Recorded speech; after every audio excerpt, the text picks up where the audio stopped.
Hello friends, তোমরা সবাই কেমন আছো? আশা করি সবাই ভালো আছো। আজকে আমি একটা ফার্স্ট ব্লগ করছি। যদি কোনো ভুল ত্রুটি হয়ে থাকে তাহলে ক্ষমা করে দিও, আর যদি ভালো লেগে থাকে তাহলে লাইক, কমেন্ট অ্যান্ড শেয়ার করে দিও। তো আজকে তো ঠান্ডার দিন, তাই ভাবলাম যে একটু আমের আচার করি। একদিন ঠান্ডা আর গরম বলে কিছু নেই, টক জিনিসটা সবারই ভালো লাগে। আমার তো ভীষণ ভালো লাগে টক জিনিসটা। তো গাছ থেকে কিছু আম পাড়লাম, আম পেড়ে ভালো করে ধুয়ে তারপর ভালো করে কেটে নিলাম আর কি। তারপর আমের আচার করতে করতে যা যা লাগে তা তোমাদের সাথে শেয়ার করলাম, তোমরা দেখো, পাশে থাকো।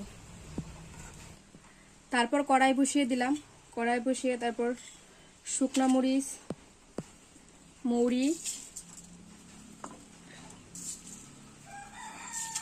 আর জিরা দিয়ে দিলাম।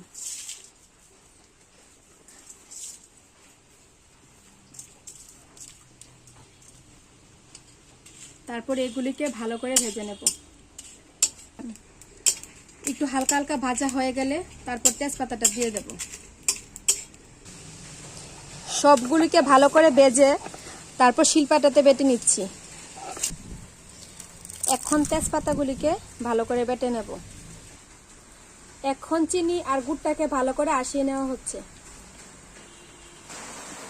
এখন গুড়টা কষানো হয়ে গেছে, এখন আমগুলি দিয়ে দেব।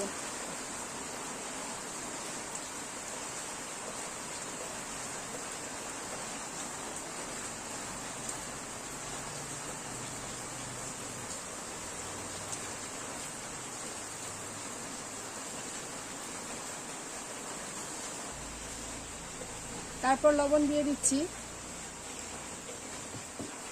স্বাদ মতো লবণ দিয়ে দিলাম। এখন আমগুলি মোটামুটি কষানো হয়ে গেছে, এখন জিরার গুঁড়া দিয়ে দেব, তারপর মরিচের গুঁড়া, তারপর হলুদের গুঁড়া স্বাদ মতো দিয়ে দেব। তারপর শিলপাটাতে বেটে রাখা মশলাগুলি দিয়ে দিচ্ছি।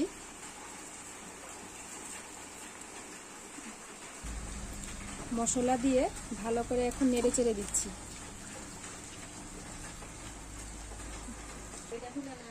আচারটা প্রায় হয়ে গেছে, এখন আমি একটু লেবু পাতা উপর দিয়ে দিয়ে দেবো। তোমরা চাইলে লেবু পাতাটা স্কিপ করতে পারো, কিন্তু আমি দিয়ে দিচ্ছি আমার স্মেলের জন্য। আমার ভিডিও যদি তোমাদের ভালো লেগে থাকে তাহলে লাইক, কমেন্ট অ্যান্ড শেয়ার করে দিও। তোমরাও ট্রাই করতে পারো, ভীষণ ভালো।